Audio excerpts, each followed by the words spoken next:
Bonjour et bienvenue dans l'invité de l'économie. Je reçois aujourd'hui Issad Rebrab, PDG de Cevital, et Amir Benyamen, président et fondateur de l'Africa CEO Forum, qui a lieu justement le 20 et 21 mars prochain à Genève. Alors, Monsieur Benyamen, l'idée de ce forum, c'est justement d'attirer un maximum d'investissements pour l'Afrique. Or, cette année, vous avez vu les chiffres, les levées de fonds, c'est plutôt assez bas. On est passé de 2 milliards à 4 milliards, donc on a beaucoup perdu.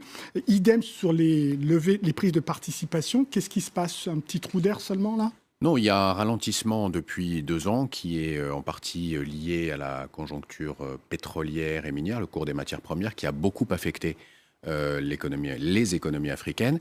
Mais il faut quand même savoir qu'il y a plusieurs Afriques, on ne parle plus de l'Afrique 54 simplement. pays, forcément. Et qu'il y a des pays qui s'en sortent très bien, tous les pays d'Afrique de l'Est en premier, qui sont dans la sphère d'influence chinoise et qui ont vocation qui font à devenir 9 à 10% de croissance moyenne, alors que l'Afrique, c'est plutôt 4-5%. Absolument. Après, la Côte d'Ivoire se porte encore très bien, même si elle a quelques soubresauts en ce moment, mais elle est entre 7 et 8%. Donc, c'est plus une Afrique, c'est des Afriques. Et alors, là, vous êtes à Genève. Vous avez donc l'intention, c'est pas un hasard, d'attirer les investisseurs. Et il y a des investisseurs à Genève. Absolument. On a, de toutes les façons, le forum est en alternance entre Genève et l'Afrique. Cette année, ça tombe bien parce qu'on avait besoin de refaire un spotlight sur l'attractivité du continent. Et donc, on a choisi Genève parce que c'est une place internationale, financière, où il y a beaucoup de family office aujourd'hui, qui sont des fonds d'investissement privés qui s'intéressent beaucoup à l'investissement dans le secteur privé africain, qui est la première problématique que nous poussons dans ce forum. Et je pense que ça va être une édition très réussie. Alors, je sais que vous ne tenez pas à cette référence. Ce n'est pas le Davos de l'Afrique, parce que d'abord, vous ne parlez pas trop des problématiques politiques. C'est axé sur le business. Absolument. Quand on a créé le forum, c'était la première chose qu'on a identifiée, c'est qu'il y avait pléthore de conférences politiques et qu'il n'y avait rien pour le secteur privé. Et que le capitalisme africain n'avait pas du tout la plateforme qu'il méritait.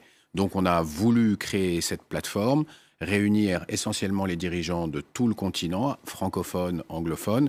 Vous avez avec nous M. Rebrab qui a été là depuis le premier événement, et les aider à se rencontrer, à créer des projets ensemble, à favoriser le dialogue public-privé. Aujourd'hui, c'est devenu aussi une plateforme d'investissement public-privé très importante, puisqu'on a beaucoup de pays qui viennent présenter des projets. Et donc, non. Avec un ticket d'entrée pour les entreprises qui seront présentes, qui a plusieurs millions en chiffre d'affaires quand même. Ah oui. Les entreprises, la plus petite est de l'ordre de 30 millions d'euros, à part les entreprises qui sont dans les services, qui ont des chiffres d'affaires plus petits, par exemple dans les SS2I ou dans la technologie, mais c'est 30 millions et plus. Et nous avons plusieurs entrepreneurs qui ont un chiffre d'affaires de plusieurs centaines de millions, voire milliards de dollars. Alors, Monsieur Rebrab, vous êtes un acteur de cette économie, vous êtes PDG d'un grand groupe, vous faites partie des grandes fortunes de l'Afrique. Qu'est-ce que vous venez chercher dans ce type de forum? Écoutez, effectivement, j'ai toujours répondu à ce type de forum pour échanger, mais cette fois-ci, c'est pour annoncer un grand projet pour l'Afrique.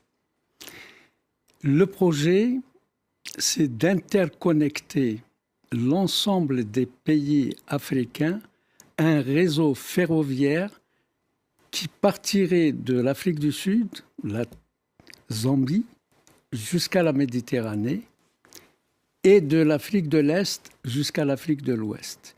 Et c'est ce qui va faire le lit du développement de l'Afrique. L'Afrique a besoin d'infrastructures pour pouvoir exploiter ses richesses minières, agricoles et demain industrielles. Et créer de nouvelles richesses, créer de nouveaux emplois. Alors, je vous disais, vous êtes à la tête d'un très grand groupe. Vous visez 25 milliards de dollars de revenus d'ici 2025. Vous faites 50% de vos revenus à l'international. Vous êtes présent en France, vous êtes présent au Sri Lanka, vous êtes présent au Brésil. Vous avez envie de vous tourner là beaucoup plus vers cette Afrique particulièrement subsaharienne? Effectivement, nous avons investi un peu partout dans le monde. Mais aujourd'hui, il y a un grand potentiel de développement économique en Afrique avec un train qui partirait de l'Afrique du Sud jusqu'à la Méditerranée Et de Djibouti jusqu'à l'Atlantique, ça va créer un boom économique en Afrique. Vous avez chiffré un projet comme ça? Écoutez, nous avons chiffré le projet d'une ligne de chemin de fer de la Zambie jusqu'à la Méditerranée. Qui serait de? Sur une ligne, sur un terrain plat, c'est 1 million d'euros le kilomètre. Ah d'accord, 1 million d'euros le kilomètre. Le kilomètre.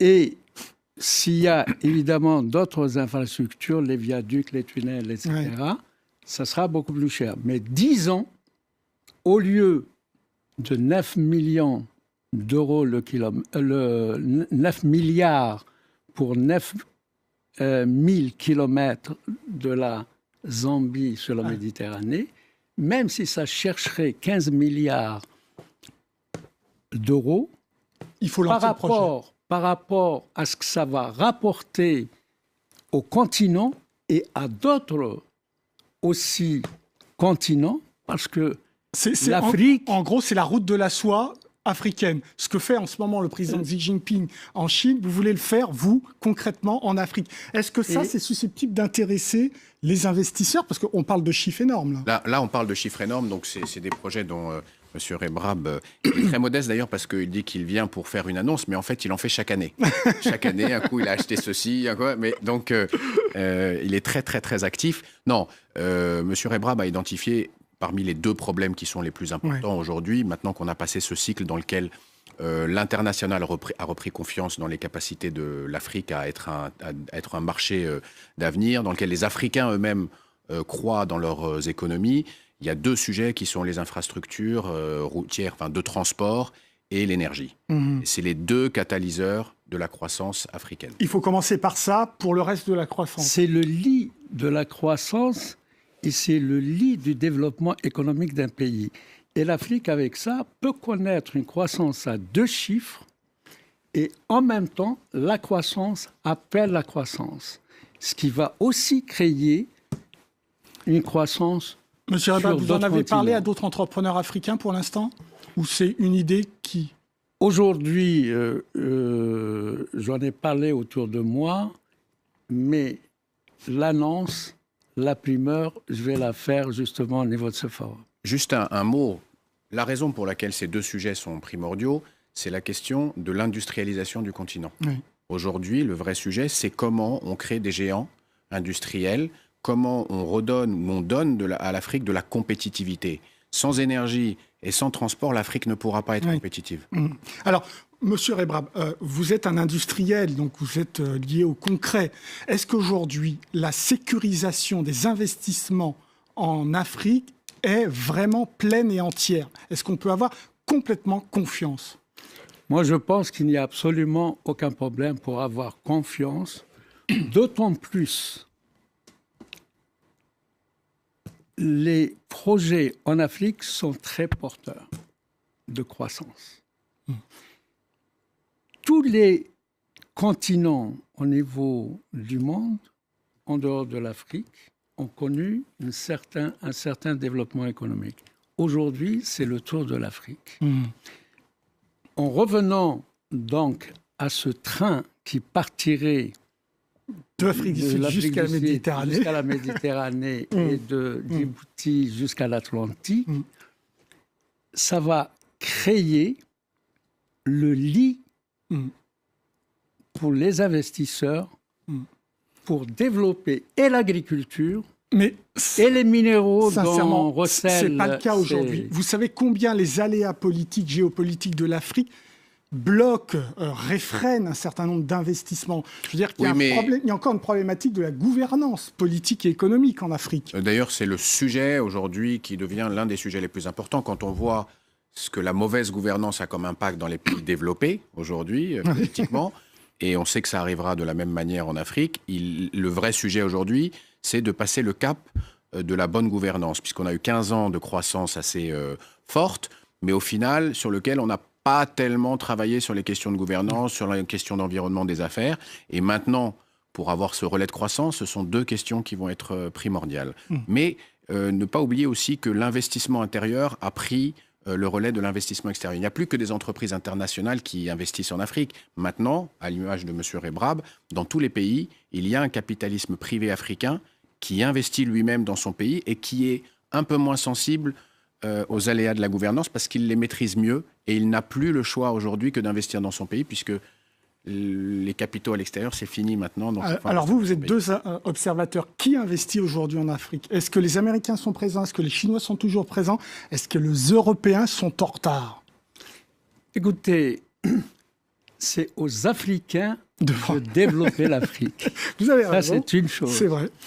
De commencer, maintenant qu'on se fasse aider par d'autres pays, qui aient d'autres entrepreneurs ou d'autres sociétés qui viendraient investir aussi en Afrique, ils sont les bienvenus. Mais la responsabilité de développement économique de l'Afrique, la responsabilité sociale revient aux Africains. Très rapidement, d'abord, je suis un petit peu plus réservé que... C'est vrai, sur le fond, mais il y a des grandes entreprises et des secteurs dans lesquels l'Afrique ne sera pas présente avant des décennies, c'est-à-dire l'automobile, le consumer electronics. Si un jour Samsung vient faire une usine, si Renault s'installe, ça ne sera pas remplacé par une entreprise africaine. Et donc l'Afrique a besoin quand même de faire cet effort d'attractivité pour avoir des investissements structurels. Messieurs, merci messieurs Rebrab et Amir Benyamed pour vos réponses. L'invité de l'économie, c'est terminé, mais évidemment, comme d'habitude, vous pouvez retrouver cette émission sur notre site france24.com. Au revoir.